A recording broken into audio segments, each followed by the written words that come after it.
और बड़े उत्साह और उमंग के अंदर अयोध्या की उस पावन धरती के ऊपर, जिस धरती के ऊपर हमारे श्री राम का प्राकट्य हुआ, मंदिर के अंदर भगवान विराजित होने जा रहे हैं।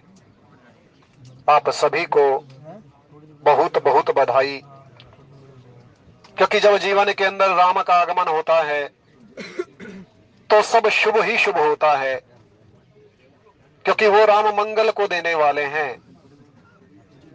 राम के आने से अमंगल नहीं हो सकता। राम तो अमंगल को दूर करते हैं। हम राम का नाम किस लिए लेते हैं? हमारे बुजुर्गों ने इस दैनिक रेल यात्री रामायण सत्संग सभा का निर्माण किस लिए किया?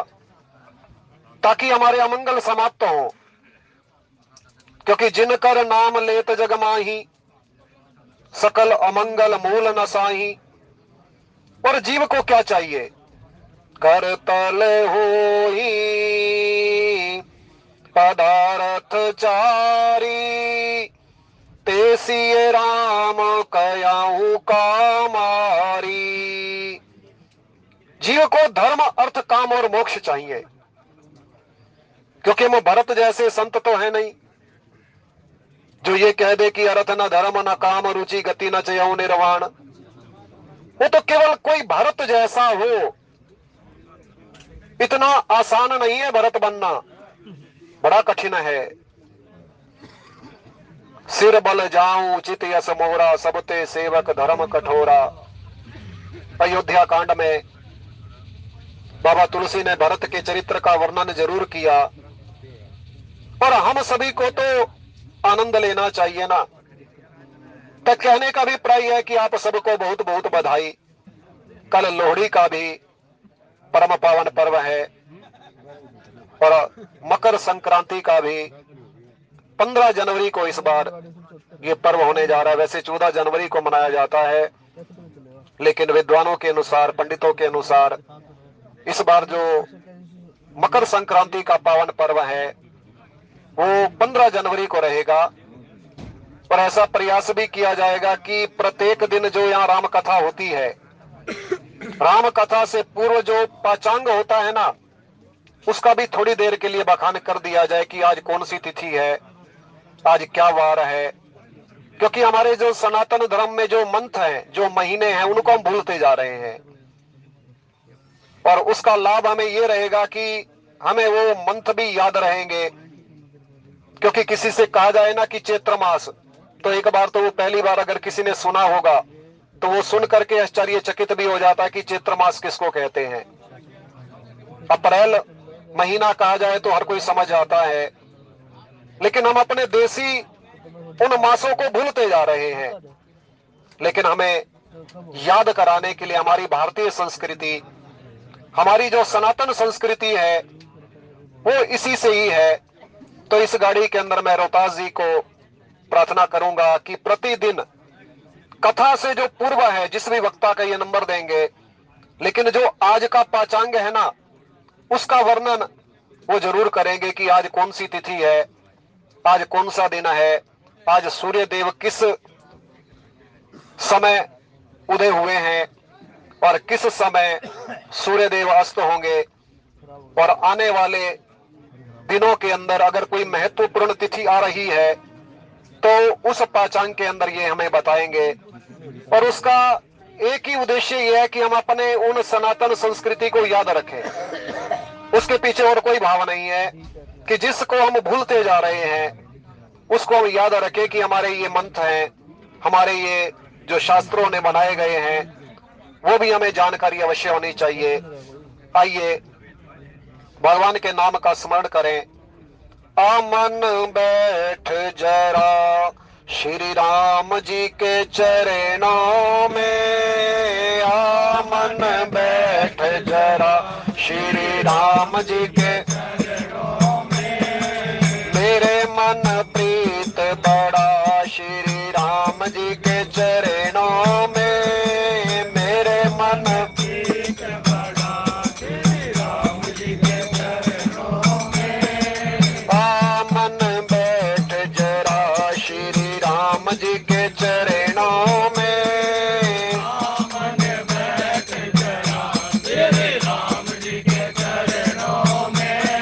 सुबह और शाम हुई जिंदगी तमाम हुई।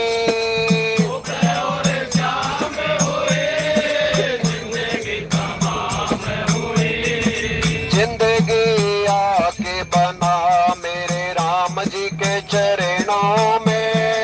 जिंदगी आके बना मेरे आमन बैठ जरा श्री राम जी के चरणों में।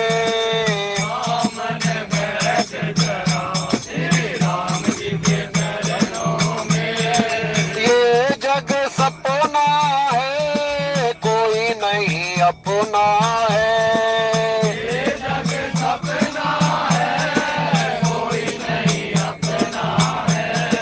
ये जग सपना है कोई नहीं अपना है।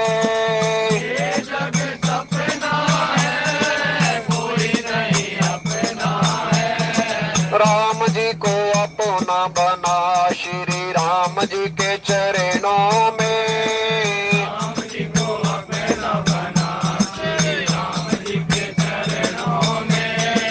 आमन बैठ जरा श्री राम जी के चरणों में।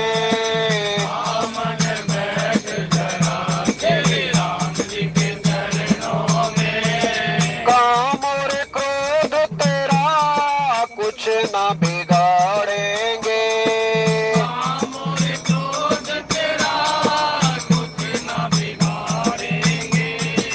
अपनी जोत जला श्री राम जी के चरणों में।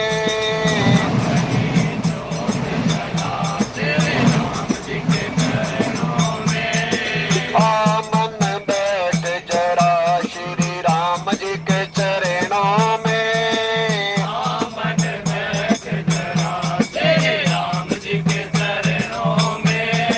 राम जी की एक नजर पड़ जाए तुझे पे अगर।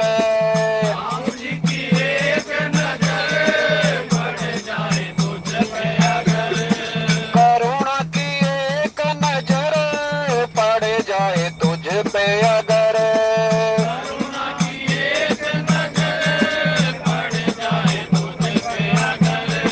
तेरा उद्धार होगा श्री राम जी के चरणों में।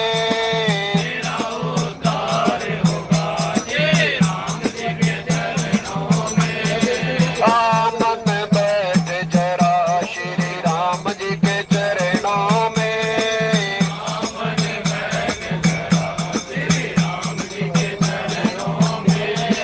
मेरे मन प्रीत बड़ा श्री राम जी के चरणों में।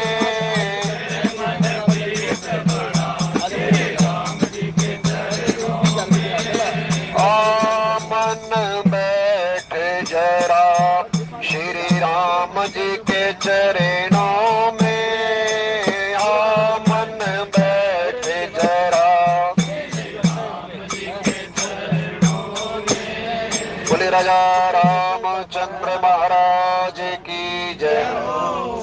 लोक शिक्षा के लिए अवतार जिसने था लिया। निर्विकार निरीह होकर नर सदृश कौतुक किया। राम नाम ललाम जिसका सर्व मंगल धाम है। प्रथम उस सर्वेश को श्रद्धा समेत प्रणाम है। श्रद्धा समेत प्रणाम है। राम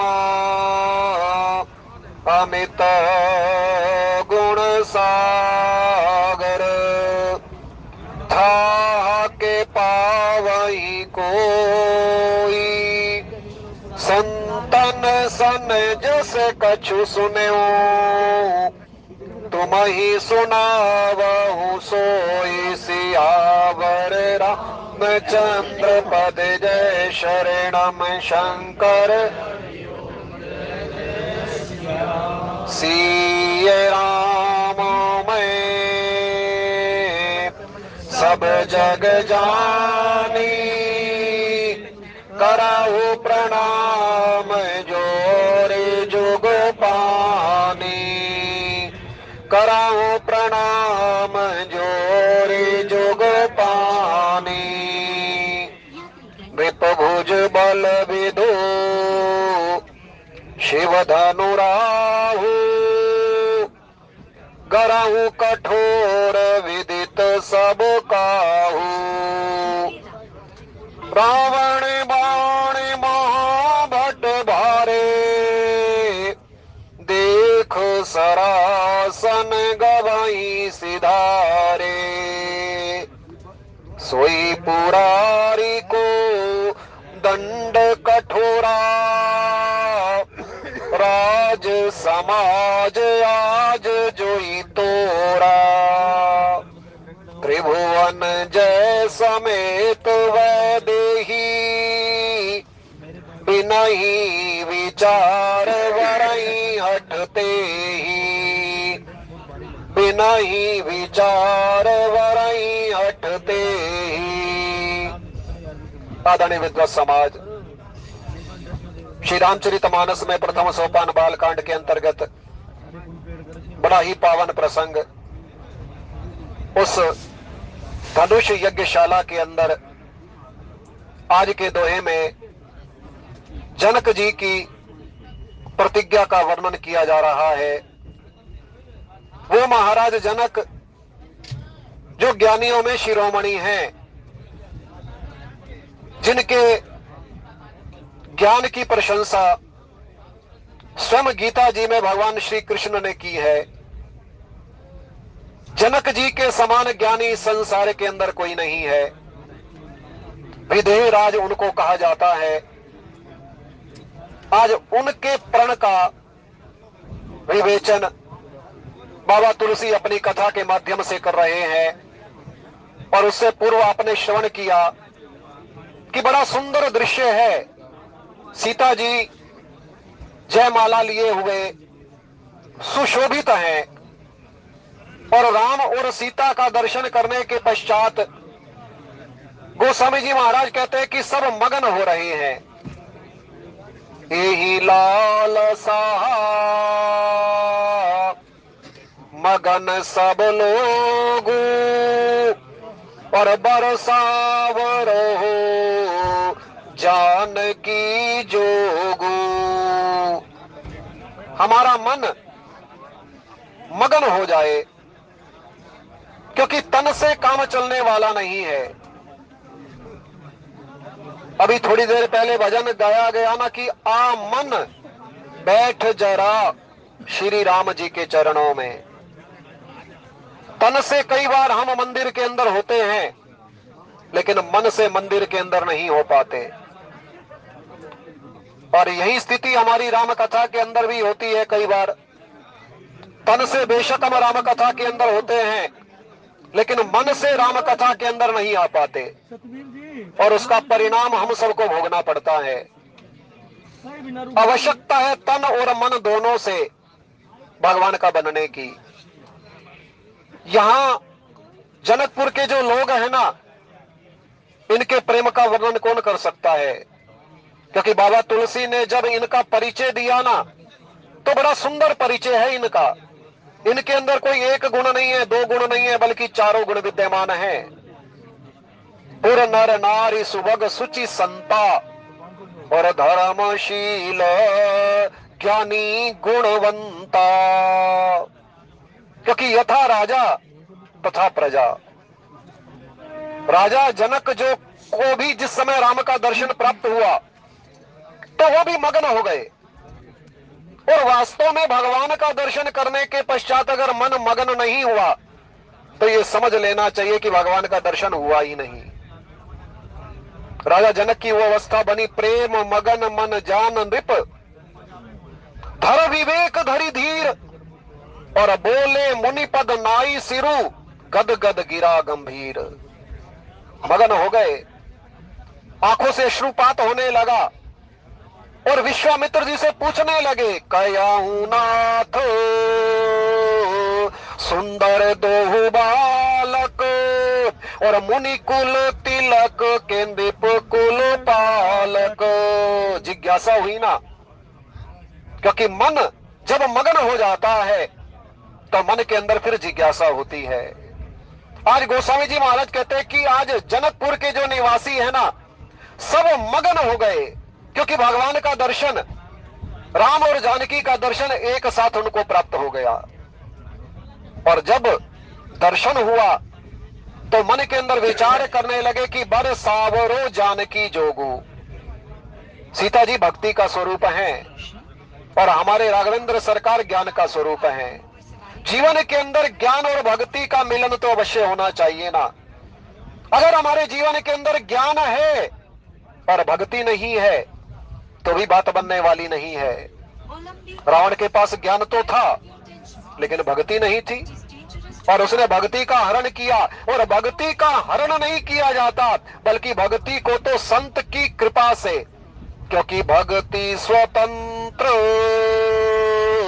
सकल सुख खानी और बिनु सत्संग न पावई प्राणी। या तो संत की कृपा हो जाए या फिर भगवान की कृपा हो जाए। कागभूषुंडी जी महाराज ने कहा ना कि निज अनुभव अब कयाऊं खगेशा, बिनु हरि भजन न जाई कलेशा। संपूर्ण रामचरितमानस का सारांश है। मानस की कोई भी चौपाई हम अपने जीवन के अंदर बिठा लें और हमारा मन उसको गुनगुनाता रहे, क्योंकि मन जब बार बार गुनगुनाता रहेगा ना तो ये समझ जाएगा।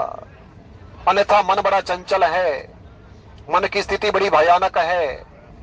लेकिन जब बार बार इस मन को राम के नाम का स्मरण कराया जाता है, जब बार बार इस दुष्ट मन को भगवान के बारे में बताया जाता है तो मन फिर समझ जाता है।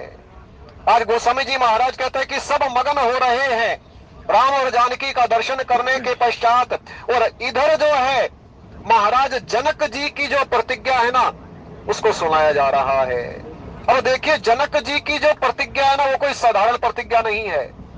लगने में ऐसे लगता है कि सीता जी का जो विवाह है ना वो धनुष के अधीन है, लेकिन वास्तव में ऐसा नहीं है। अब देखिए अगर देखा जाए तो धनुष तो कोई भी तोड़ सकता है।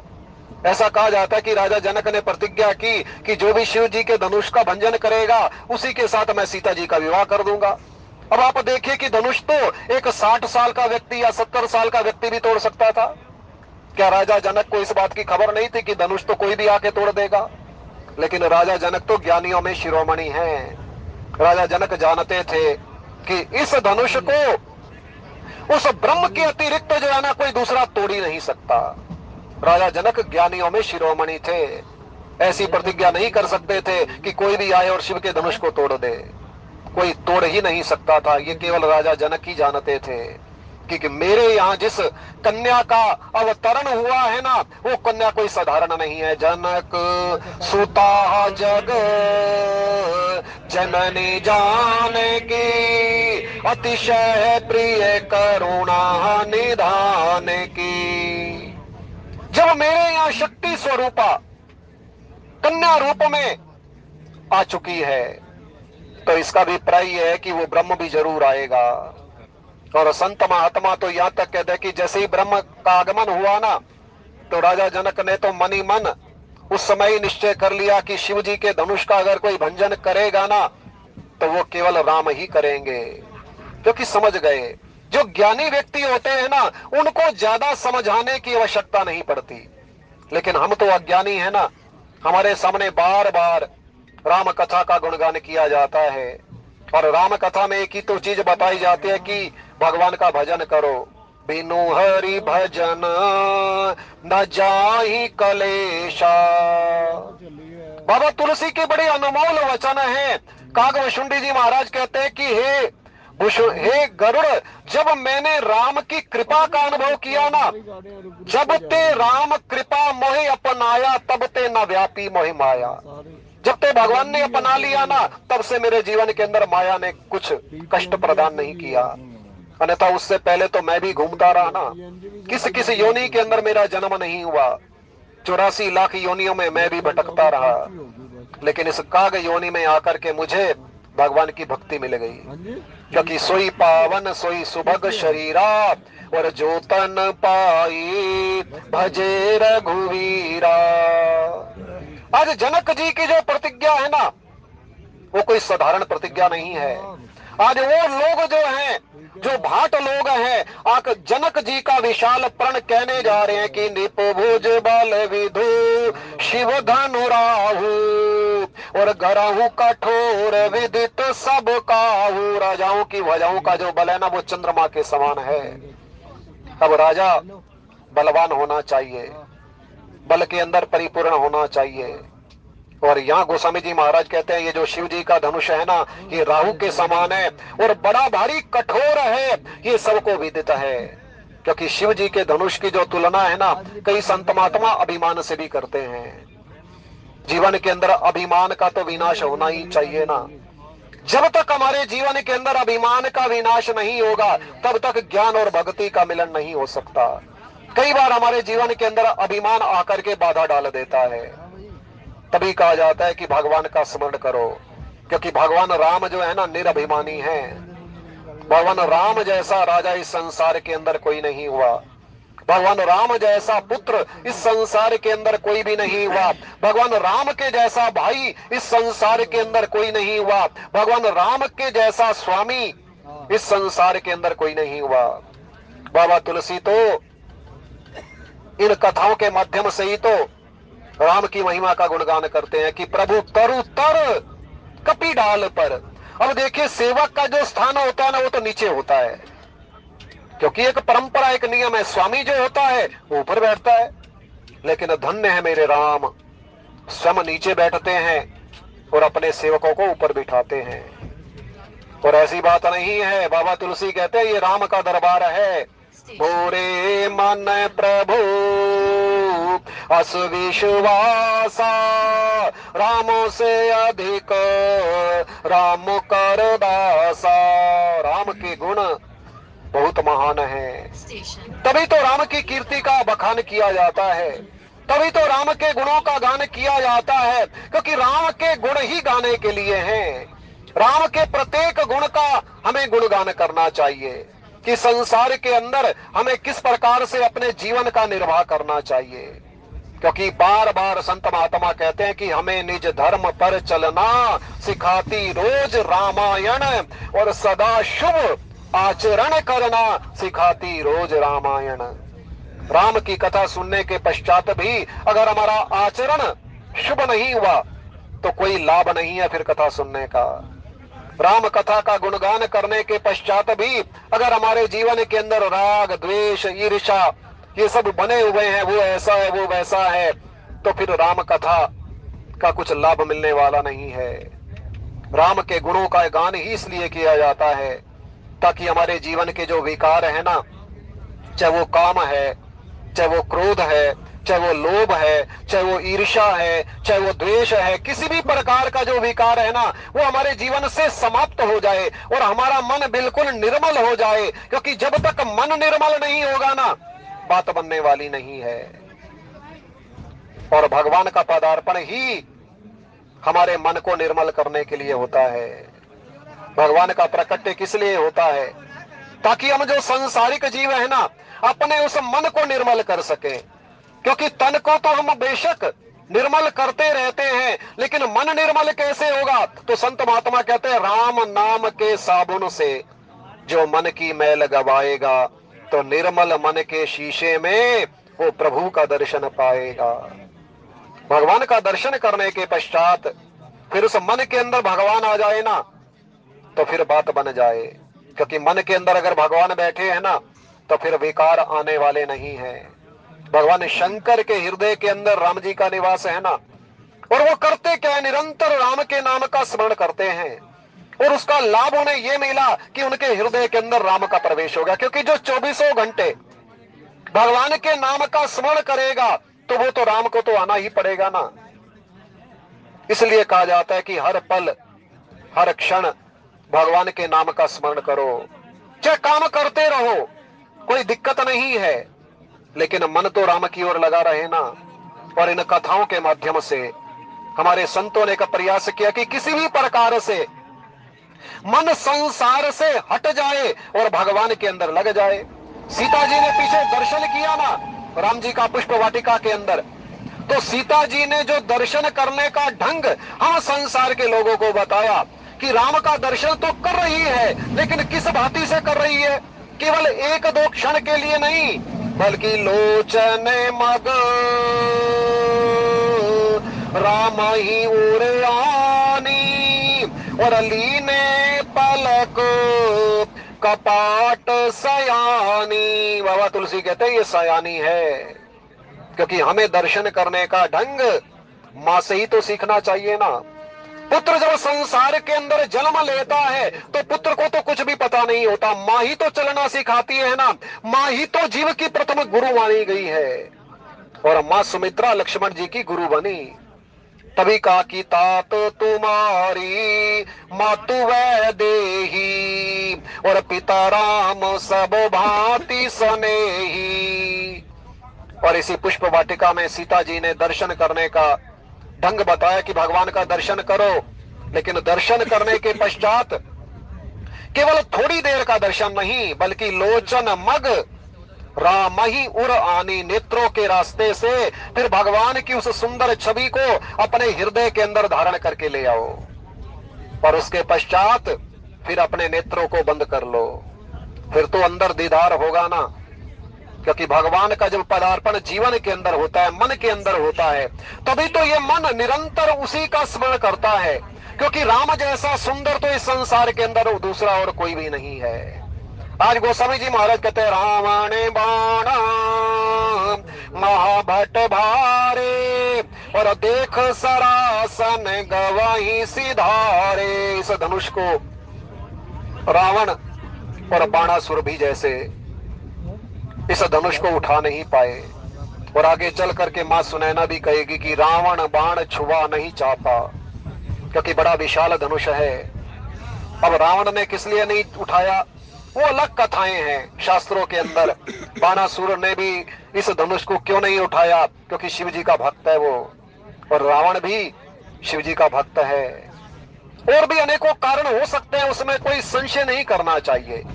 क्योंकि हरि अनंत हरि कथा अनंता और कयहि सुनई बहु विधि सब संता। लेकिन यहाँ तुलसीदास जी महाराज ने संक्षेप में बताने का प्रयास किया है, अन्यथा विस्तार तो एक एक चौपाई का न जाने मानस पीयूष के अंदर कितना मिल जाएगा।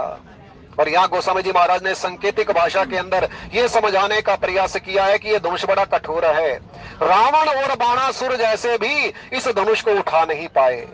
और आज सोई पुरार को दंड कठोरा राज समाज आज जोई तोरा। आज वो जनकपुर के जो भाट हैं, वो जनक जी की प्रतिज्ञा को सुना रहे हैं कि जो भी इस शिव जी के धनुष को तोड़ेगा, लेकिन उसकी क्या होगी।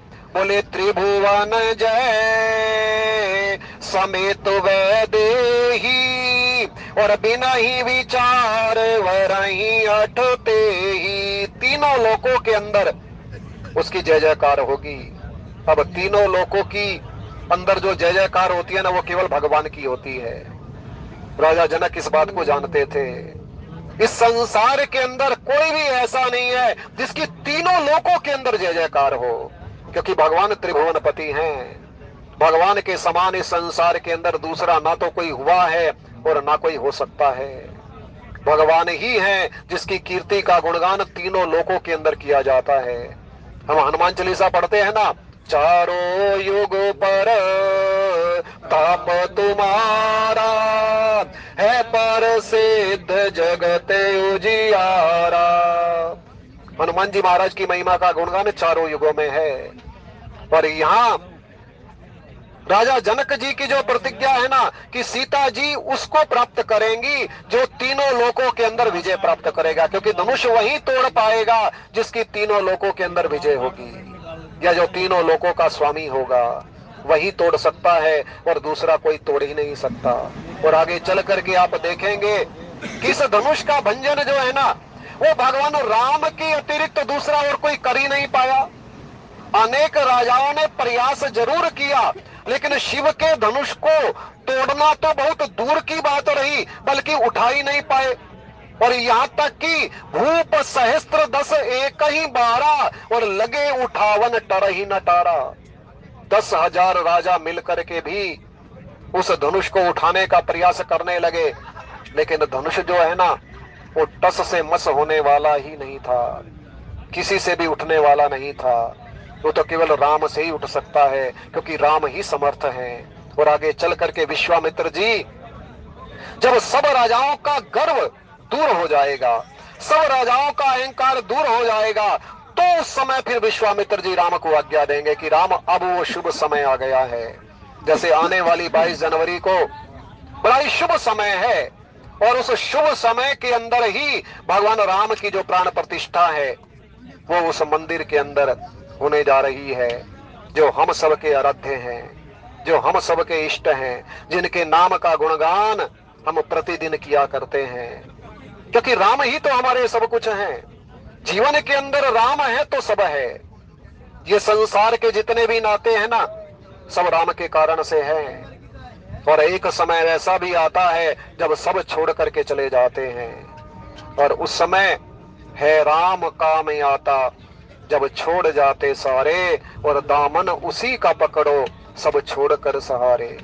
क्यों ना जीते जी हम उसके बन जाएं, क्योंकि मरने के पश्चात तो फिर उसी का बनना ही पड़ेगा। जब शमशान के अंदर सब छोड़ करके चले जाएंगे तो फिर क्या होगा। इसलिए समझदारी तो इसी में है ना, हम जीते जी ही राम के बनने का प्रयास करें, और उसके लिए हमें अभ्यास करना पड़ेगा, क्योंकि 1-2 घड़ी का सत्संग भी काम में आने वाला नहीं है। जब बहु काल करिए सत्संगा, और तब ही हो वो सब संशय भंगा।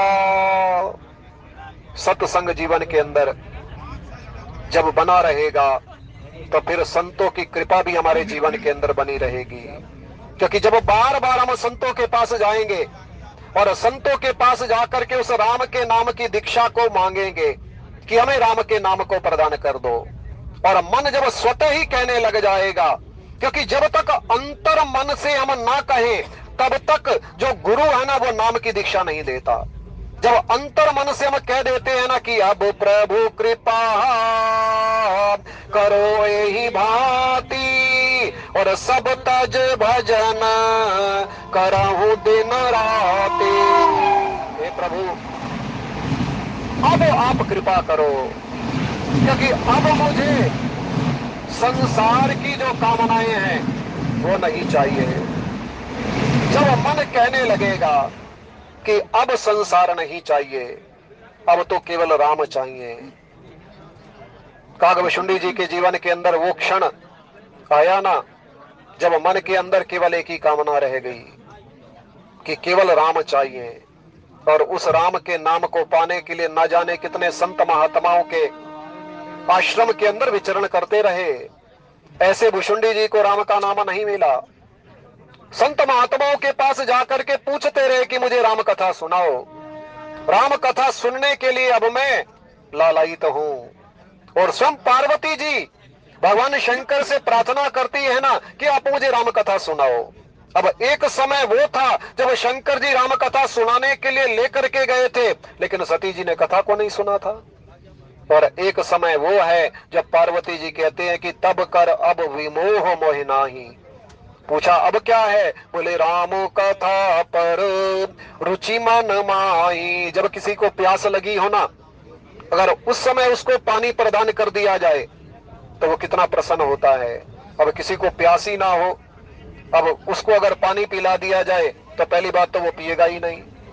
हमारे मन की भी स्थिति यही होती है, जब तक मन अंदर से व्याकुल नहीं होगा, राम की कथा के प्रति, राम के गुणों को जानने के लिए, तब तक बात बनने वाली नहीं है। अंतर मन की उस प्यास को हमारे मन के अंदर जागृत होना चाहिए। और वो अंतर मन की प्यास भी जब जीव बार बार सत्संग करता है तो ये अंतर मन की जो प्यास है ना, वो जाग जाती है। आज गोस्वामी जी महाराज कहते हैं कि जनक जी की उस प्रतिज्ञा को सुन करके, क्योंकि जनक जी की जो प्रतिज्ञा है ना, साधारण प्रतिज्ञा नहीं है, बड़ी गूढ़ प्रतिज्ञा है। क्योंकि बाबा तुलसी ने जब इनकी वंदना की ना, तो ऐसे नहीं इनके बारे में कहा कि बंदो जनक सहित अनुरागा। गोस्वामी जी महाराज जब वंदना प्रकरण में जनक जी की वंदना करने लगे ना, तो प्रणवाहु परिजना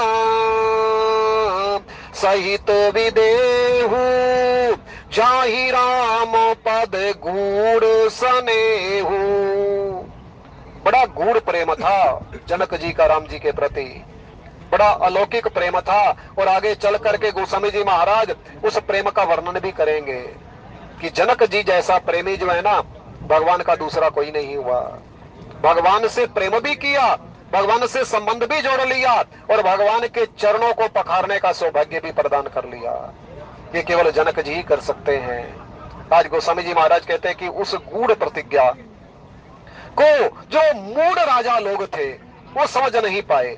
आगे चल करके आएगा कि जो समझदार थे ना, जिनके कछु विचार मन माही, ये इसी दोहे में ही है कि जो समझदार राजा थे, जो उनके मन के अंदर थोड़ा सा विवेक था, ज्यादा विवेक नहीं बल्कि थोड़ा सा। जैसे हम जैसे जीव भी तो कई बार थोड़ा सा अगर सत्संग कर लेते हैं ना, तो कई बार भगवान की कृपा हमारे जीवन के अंदर हो जाती है। तो यहाँ पर जो मूढ़ राजा लोग थे, सुनिपन सकल भूप अभिलाषे, भटमानी अतिशय मन माखे। पण को सुन करके अब पहली बात तो उन्होंने सुन ली कि सीता जी का विवाह हो जाएगा जो धनुष को तोड़ेगा, लेकिन जो दूसरी बात थी ना, वो तो सुना ही नहीं कि उसकी तीनों लोकों में जय जयकार होगी। और तीनों लोकों में जय जयकार तो केवल भगवान की हो सकती है। हमारे अंदर इतना समर्थ कहां, हमारे अंदर इतना बल कहां जो हमारी तीनों लोकों में जय जयकार हो जाए। लेकिन फिर भी जो अभिमानी थे, सुनिपन सकल भूपयाभिलाषे, भटमानी अतिशय मन माखे। गोस्वामी जी महाराज कहते हैं जो वीरता के अभिमानी थे। और भगवान जो है ना, किसी के अभिमान को रहने नहीं देते। इस संसार के अंदर भगवान का जो अवतार भी होता है ना, तो जीव के अभिमान को दूर करने के लिए ही होता है।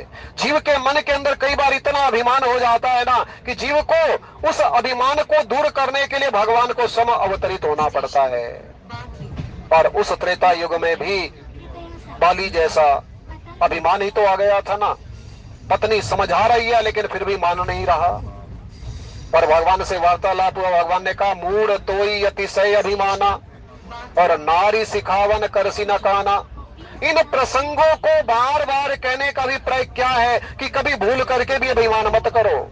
क्योंकि अगर अभिमान आ गया ना, तो हमने जितना सत्संग किया है, अगर थोड़ी देर के लिए भी भगवान हमारे जीवन के अंदर आया ना, तो फिर दूर चले जाते हैं। क्योंकि जैसे मैं आती है तब हरि दूर चले जाते हैं। इसलिए कभी भूल करके भी अभिमान मत करना, क्योंकि भगवान को अभिमान पसंद नहीं है। भगवान जो है अभिमान को स्वीकार ही नहीं करते। भगवान की कृपा किसके ऊपर होती है? एक संत ने बड़ा सुंदर प्रश्न किया कि भगवान की कृपा किसके ऊपर होती है, तो बड़ा सुंदर उत्तर इसका दिया गया कि जो दीन बन जाते हैं ना, उस जीव के ऊपर भगवान की कृपा हो जाती है। जो दीन बनता है, जो कहता है प्रभु मेरे अंदर कुछ नहीं है, हनुमान जैसा दीन बन जाओ। हनुमान जी के ऊपर भगवान की कितनी कृपा है, क्योंकि हनुमान जी महाराज दीन बन गए। प्रभु मेरे अंदर कुछ भी नहीं है, मैंने तो जो कुछ भी किया ना, वो सब आपकी कृपा से किया, आपके आशीर्वाद से किया। तुम्हारी कृपा तुम्हारी रघुनंदन, और जाना ही भगत भगत और चंदन। जो दीन बन जाता है ना, और सत्संग के अंदर आने के पश्चात हमारे जीवन के अंदर दीनता आनी चाहिए। मोह सम दीन न दीन हित, तुम समान रघुवीर, और अस विचार रघुवंश मणि, हरहु विशंभव भीर। बाबा जैसा दीन और कौन होगा? तभी तो हम तुलसी कृत इस रामचरितमानस का पाठ करते हैं, क्योंकि बाबा कहते हैं मैंने तो दीन बन करके भगवान को प्राप्त कर लिया, मेरे जीवन के अंदर और कुछ नहीं। तुलसी तुलसी सब कोई कहे, और तुलसी बन की घास, और कृपा भई रघुनाथ की, तो बन गए तुलसीदास। ये तो मेरे राम की कृपा हो गई मेरे ऊपर, अन्यथा मेरे जीवन के अंदर कुछ भी नहीं था। कवित विवेक एक नहीं मोरे, और सत्य कयाऊं लिखी कागद कोरे। इतना बड़ा ग्रंथ की रचना कर डाली, लेकिन बाबा तुलसी कहते हैं मेरे अंदर कोई भी कवि बनने का गुण है ही नहीं। सूरदास से पूछा गया ना कि कविता किसकी अच्छी है, तो सूरदास जी महाराज ने कहा कि कविता तो मेरी ही अच्छी है। पूछा तुलसीदास की, क्या कविता अच्छी नहीं है? बोले तुलसीदास की कविता नहीं है, वो तो ऋषि हैं, और ऋषि जो देते हैं ना वो तो मंत्र देते हैं, इसलिए रामचरितमानस में ये जो चौपाइयां हैं ना, ये मंत्र का कार्य करती हैं। बाबा तुलसी कहते हैं इन मंत्रों के स्मरण से हमारे जीवन का कल्याण हो सकता है। ये तो संतों की विशेष कृपा है हम सबके ऊपर।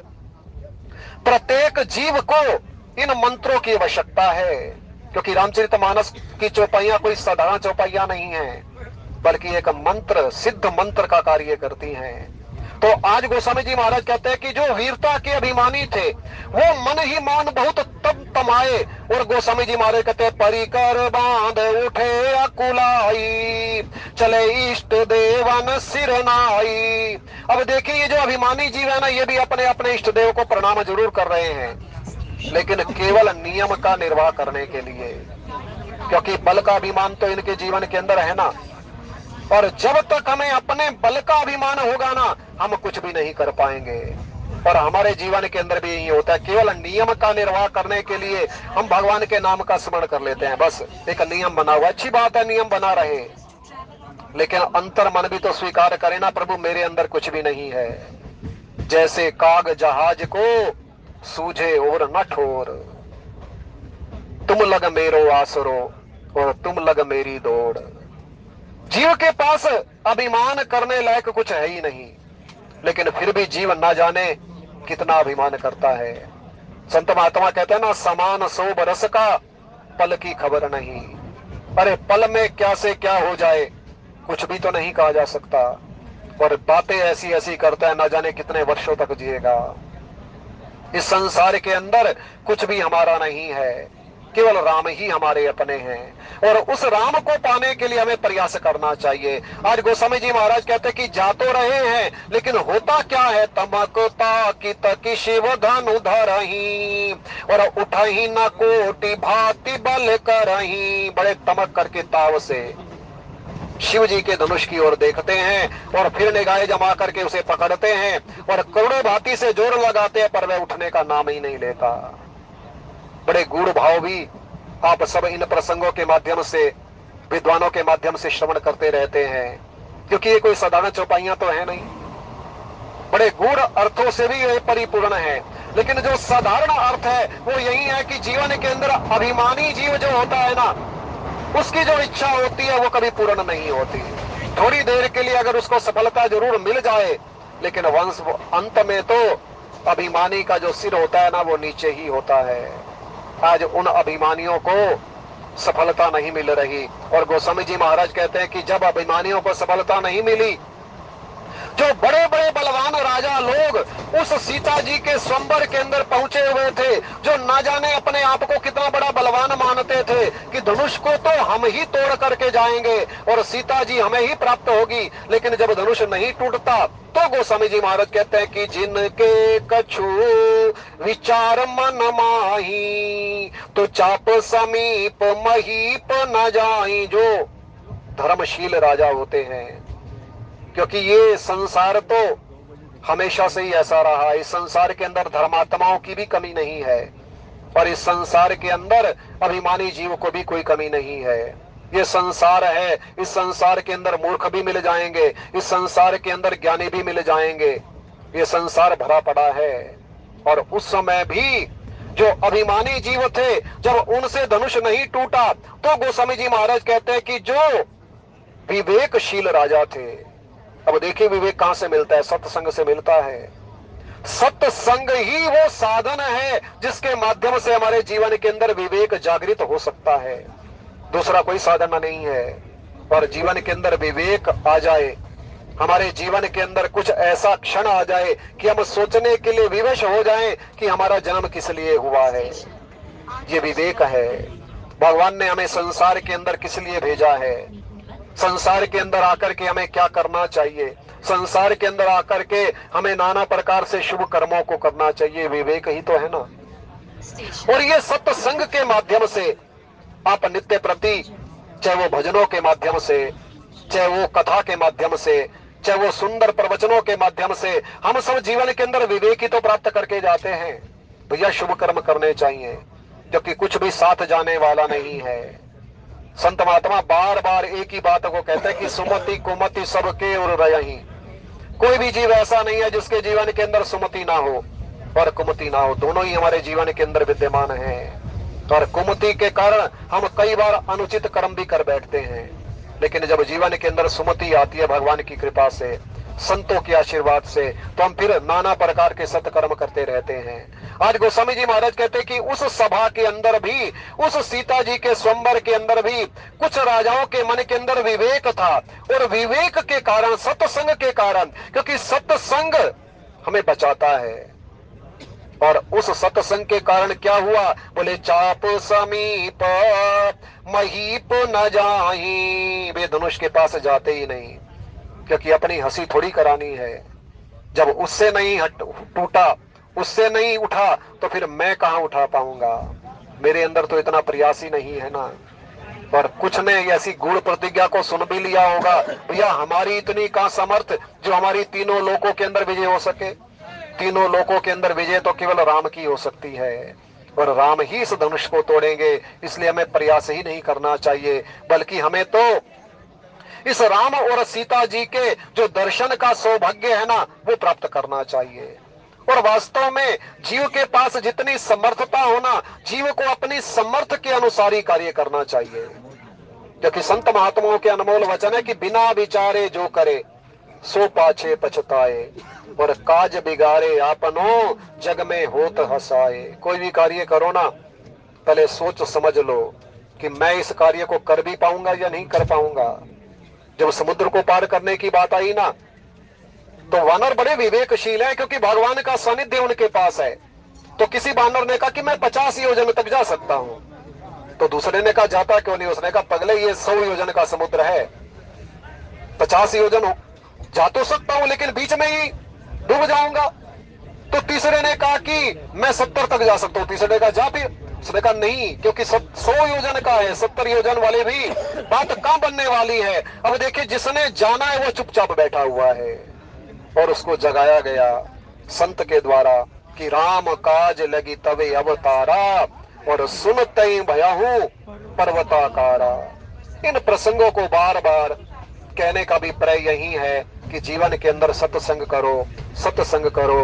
और भगवान शंकर तो बार बार कहते हैं, बार बार वर मांगहूं हर्ष देहु श्री रंग, पद सरोज अन पायनी भक्ति सदा सत्संग, क्योंकि सत्संग बचाता है। आज इन राजाओं को, धर्मात्मा राजाओं को, जिन्होंने चाहे थोड़ी देर के लिए सत्संग किया होगा, जिनके मन के अंदर कुछ विवेक आ गया उस सत्संग के प्रभाव से, तो वे धनुष के पास ही नहीं जाते।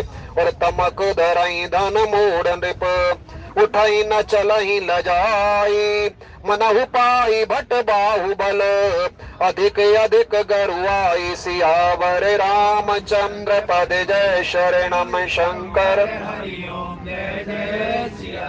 लेकिन कुछ मूर्ख राजा लोग कहते हैं नहीं हम तोड़ के रहेंगे, और वो नाना प्रकार से धनुष को पकड़ते हैं, लेकिन जब उनसे नहीं उठता तो वे लज्जित हो जाते हैं। और गोस्वामी जी महाराज कहते हैं ऐसे लग रहा है कि आज वो जो धनुष है ना, उन वीरों की भुजाओं का बल प्राप्त करके और अधिक भारी होता जा रहा है।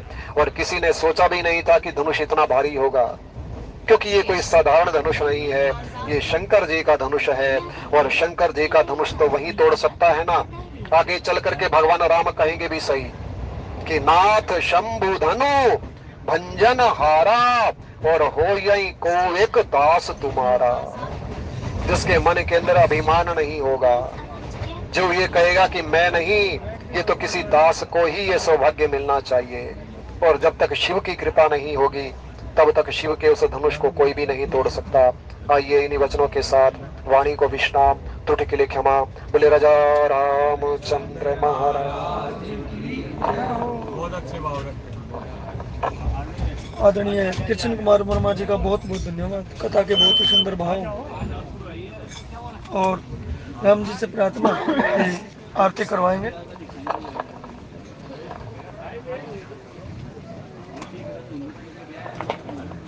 बोले रामचंद्र भगवान।